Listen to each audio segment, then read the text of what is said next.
So, hello students, NEET JW preparation la kinematics la nama second part பார்த்துட்டு problem explanation la.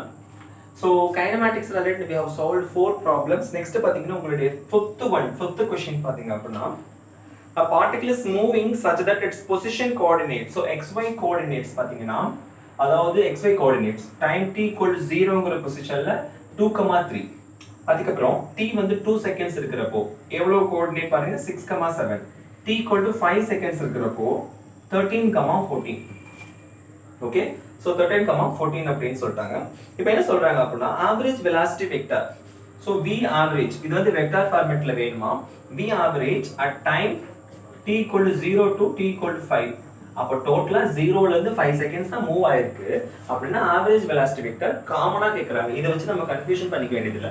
Average velocity vector எனக்கு என்ன தெரியும், total distance divided by total time இதான் எனக்கு தெரியும். Total டிஸ்டன்ஸ்னா இது 1 0 ல இருக்கிறப்ப எவ்வளவு எந்த பொசிஷன்ல இருந்திருக்கு 5 செகண்ட்ஸ், டோட்டலா 5 செகண்ட்ஸ் தான் நடந்திருக்கு. 5 செகண்ட்ஸ்ல என்ன மூவ் நடந்திருக்கு இது ரெண்டும் நான் கன்சிடர் பண்ணா போதும், இடையில உள்ளத நான் பார்க்க வேண்டிய அவசியமே இல்ல. அப்போ v average vector which is equal to 13 minus 2 இதான x position, so 11 i vector I cap plus 14 minus 3 11 j cap divided by total time எவ்வளவு 5 seconds minus 0 seconds, so 5 seconds. அப்போ 11 by 5 i cap plus j cap. இதோட magnitude கேட்டிருந்தாங்கன்னா என்ன நடக்கும், இந்த i j வை மட்டும் root எடுக்க வேண்டியதுதான் 1 plus 1 அப்போ √2 11 √2 by 5 னு கிடைச்சிரும். அவ்வளவுதான் magnitude meter per second, so average velocity vector. And then next sixth question பாத்தீங்க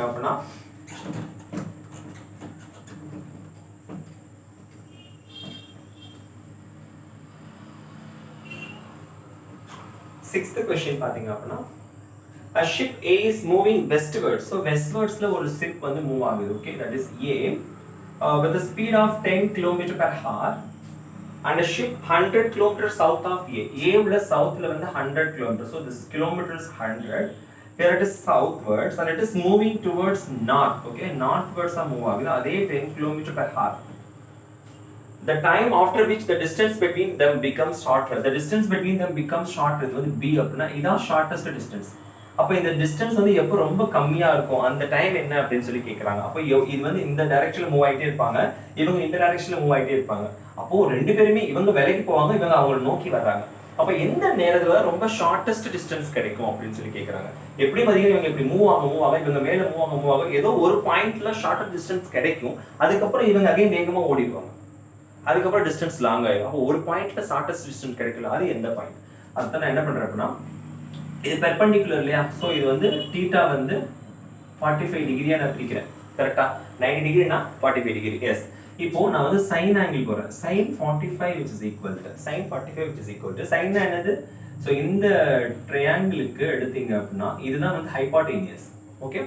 சோ ஹைபோடெனியஸ் வந்து 100, ஓகே, எஸ். சோ கீழ 100 வரும், மேல என்ன இருக்கு இந்த டிஸ்டன்ஸ் வந்து நான் x னு வெச்சுக்கிறேன், அப்ப x அப்ப x equal to sin 45 னா இந்த சைடு என்ன இருக்கும் x by 100 equal to 1 by √2, அப்ப x equal to 100 by √2 equal to 50 by √2. அப்ப the distance வந்து 50 by √2 னு கிடைச்சிருச்சு, ஓகே. இப்போ அதோட ஸ்பீட் எவ்வளவுன்னு தெரியும். அப்போ இந்த டிஸ்டன்ஸ் வந்து இந்த பாதி டிஸ்டன்ஸ் இது மட்டும் தெரிஞ்சா போதும் எனக்கு, இந்த டோட்டல் டிஸ்டன்ஸ் கூட நான் கால்குலேட் பண்ணனும் அவசியம் இல்ல, பாதி டிஸ்டன்ஸ் தெரிஞ்சா போதும், ஓகே.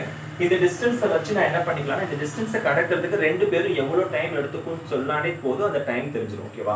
இப்போ ரெண்டு பேரும் பாத்தீங்கன்னா A B, ஓகேவா, ரெண்டு பேரோட அதாவது வெலாசிட்டி ரிசல்டன்ட் வெலாசிட்டி வேணும்.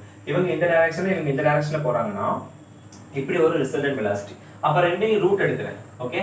ரெண்டு வெலாசிட்டி 10 ஸ்கொயர் + 10 ஸ்கொயர், அப்ப என்ன வரும் 100 உள்ளது 10 √2 னு கிடைக்கும், 10 √2 மீட்டர் per செகண்ட், இதான் வெலாசிட்டி. சரி, இவங்க மீட்டர் per செகண்ட்ல கொடுக்கல, கிலோமீட்டர் per ஹார்ல கொடுத்திருக்காங்க, இதான் வெலாசிட்டி. அப்ப எனக்கு ஆல்ரெடி டிஸ்டன்ஸும் தேவையான டிஸ்டன்ஸும் கிடைச்சிருச்சு, அப்ப டிஸ்டன்ஸ் பை வெலாசிட்டி போட டைம் கிடைச்சிரும், ஓகே. அப்போ time at which those two ships becomes closure, ஓகேவா. so 50 √2 divided by 10 √2, கரெக்ட்டா, எஸ். இப்போ 10 √2ங்கிறது அதோட வெலாசிட்டி, இப்போ டைம் கிடைச்சிரும் எனக்கு, okay. 50 by sorry what happens na 100 by √2 அப்படினா இங்க என்ன வரும் 50 root 2 னு வரும், நான் தப்பா போட்டிருக்கேன். ஓகேவா?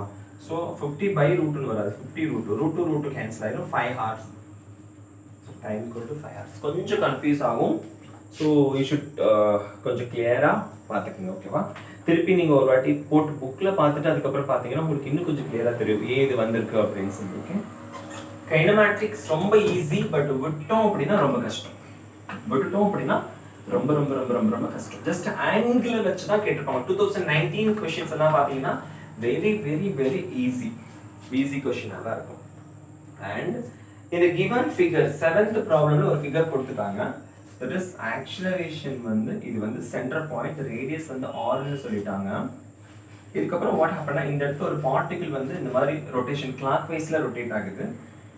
சென்டர் டைரக்ஷன் இதுதான், ஆனால் அதோடைய ஆக்சிலரேஷன் வந்து இந்த டைரக்ஷன்ல இருக்குதா சொல்லியிருக்காங்க. இந்த ஆங்கிள் 30 டிகிரி, இந்த ஆங்கிள் 30 டிகிரி. அப்போ அவங்க என்ன கேட்டிருக்காங்க, இந்த கிவன் ஃபிகர் இந்த a வேல்யூ வந்து 15 metre second power minus 2 represent the total acceleration of a moving particle in the clockwise direction in a circle of radius வந்து 2.5 meter at a given instant of time. The speed of the particle, இப்போ the particle உடைய speed velocity என்னன்னு கேட்டிருக்காங்க, acceleration கொடுத்துட்டாங்க. First of all acceleration பாருங்க perpendicular இருக்கு. ஒரு circular மோஷனுக்கு acceleration எனக்கு வேணும்னா towards the centre, centripetal acceleration தான் எனக்கு தேவை. அப்ப சென்ட்ரிபீட்டல் ஆக்சிலரேஷன் வேணும்னா எவ்வளவு ஆங்கிள் இன்க்ளைன் ஆயிருக்கோ அந்த ஆங்கிளை மல்டிப்ளை பண்ணிக்கணும். அப்ப இந்த காம்போனன்ட் பாத்தீங்கன்னா வெர்டிகல் சென்டர் நோக்கி வர காம்போனன்ட். அப்ப நான் sin 13 போட்டுக்கலாமா இல்ல cos 13 போட்டுக்கலாமா? இந்த இடத்துல வெர்டிகல் ஆங்கிளை பொறுத்து கொடுத்திருக்காங்க. அப்ப வெர்டிகலை cos 13 தான் கொடுக்கணும். ஓகே, அப்ப சென்ட்ரிபீட்டல் ஆக்சிலரேஷன் வேணும்னா a cos 13. ஏன்னா வந்து இது இப்ப வெர்டிகல், இது ஹரிசாண்டல். புரியுதா? இந்த டைரக்ஷன்ல போறது ஹரிசாண்டல், இப்படி போறது. ஓகே, இது வெர்டிகல்.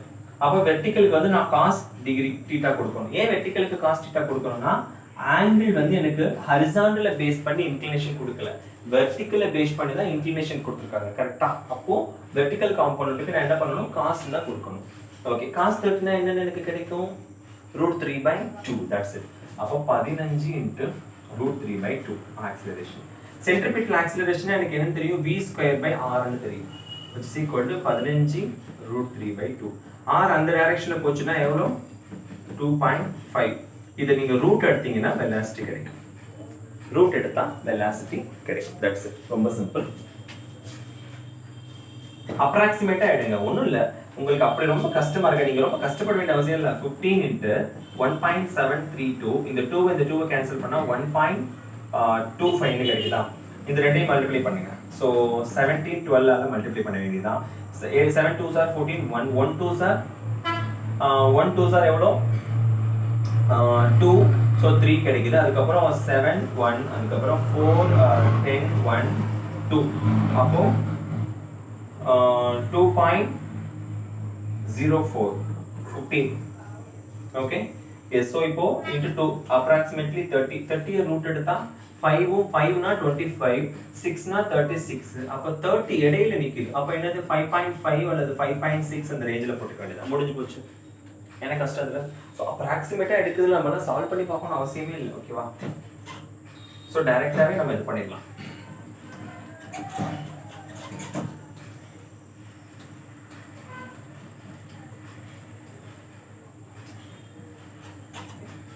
Next பாத்தீங்கன்னா 9th question. A projectile is fired from the surface of the earth. எர்த்ல இருந்து ஃபர்ஸ்ட் ஒரு எர்த்ங்கிறதுல இருந்து ஒரு ப்ரொஜெக்டைல் வந்து fired with velocity 5 meter per second and angle, அதாவது initial velocity fired அப்படினா initial velocity. ஓகே, அப்ப இது வந்து u1 ன்னு வச்சுக்கலாமானா? yes, u1 and angle theta with the horizontal axis வந்து theta. another projectile, இன்னொரு projectile வந்து இன்னொரு planetல இருந்து another planetல இருந்து project இதே same angle of inclinationல ப்ரொஜெக்ட் பண்றாங்க. பட் வெலாசிட்டி வந்து எவ்வளவுனா 3 metre per second at the same angle of projection theta. trajectory வந்து ஐடென்டிக்கல், ரெண்டுடைய trajectory, அதாவது y வந்து identical, y1 equal to y2. அப்போ y1 ஃபார்முலா எனக்கு என்ன தெரியும், x tan theta minus gx square divided by 2u square cos theta, cos square theta, which is equal to x tan theta minus gx square 2u square cos square theta. tan theta x ஏன்னா same angle of inclination cancel ஆயிரும் இல்லையா, x x cancel ஆயிரும் ஏன்னா same angle of inclination, அப்ப same displacement. x square cos square theta 2 cos square theta x square 2. அப்ப என்னதான் vary ஆகும்? இது வேற பிளானட், இது வேற பிளானட். அப்ப g வேரி ஆகும். அப்ப g1 divided by initial velocity இதுக்கு வந்து 5 square. அந்த இதுக்கு பாத்தீங்கன்னா g2 initial velocity 3 square. இந்த g2 தான் கேட்டிருக்காங்க. இது பூமிங்கிறதுனால இந்த g1 நமக்கு தெரியும். 10 divided by 25 into 9 equal to g2. Solve பண்ணீங்கன்னா உங்களுக்கு ஆன்சர் 3 பாயிண்ட் சம்திங்ல கிடைக்கும். அவ்வளவுதான் வித்தியாசம். 3.6 ன்னு கிடைக்கும். Okay, metre per second square acceleration due to gravity தான் கேட்பாங்க.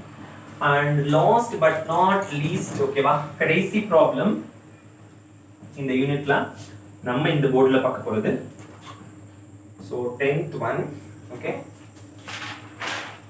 The speed of a swimmer and still water. ஒரு swimmer உடைய ஸ்பீட் வந்து 20 meter per second. The speed of river is 10 meter and flowing due east. River வந்து eastல போயிட்டு இருக்கு 10 meter per secondல. If he is standing on the south bank and wishes to cross the river along the shortest path. இது வந்து north, அப்ப சவுத்னா இந்த கரை, south தெற்கு கரையில இருக்காராம். இவர் 20 மீட்டர் per செகண்ட்ல ஓடுறாரு, ஐ மீன் நீந்துறாரு. அவர் வந்து ஷார்ட்டஸ்ட் டிஸ்டன்ஸை கிராஸ் பண்ணணும். அப்படின்னா ஷார்ட்டஸ்ட் டிஸ்டன்ஸ் தான் இப்படிதான், இப்படி போய் இப்படி கிராஸ் பண்ணக்கூடாது. இதுதான் ஷார்ட்டஸ்ட் டிஸ்டன்ஸ். அப்போ 20 மீட்டர் per செகண்ட். இப்போ இவருடைய என்ன கேட்டிருக்காங்க, the angle at which that he should make his strokes with respect to north. நார்த்னா இந்த டைரக்ஷன் நோக்கியது. அப்போ இந்த நார்த்துக்கு எந்த ஆங்கிள் வந்து இவர் மூவ் பண்ணா அந்த ஷார்ட்டஸ்ட் டிஸ்டன்ஸ் அடையலாம், இதான் கேட்டிருக்காங்க. அப்போ நான் என்ன பண்றேன், எனக்கு டேட்டா இந்த 10 தெரியும், இந்த 20 தெரியும். இந்த ரெண்டையும் வச்சு போடணும்னா opposite by adjacent. Opposite by அட்ஜசன்ட்னா sin θ. sin θ equal to 10/20. அப்போ sin θ equal to 1/2. அப்போ θ equal to 30 degree. Direct answer வந்துருச்சு. Up to this உங்க kinematics lesson over. So problems practice பண்ணுங்க, டவுட்னா பர்சனல் வாட்ஸ்அப் குரூப்ல நீங்க காண்டாக்ட் பண்ணி கேட்டுக்கலாம். அண்ட் இதுக்கப்புறம் டெஸ்ட் வைக்கிறதுல ஏதாவது புது ப்ராப்ளம்ஸ் இருந்துச்சுன்னா அதனோட எக்ஸ்பிளனேஷனை நம்ம இன் ஃபியூச்சர்ல டீட்டெயிலாகவே பார்க்கலாம். அடுத்த வீடியோஸ்ல பார்க்கலாம். தேங்க்யூ.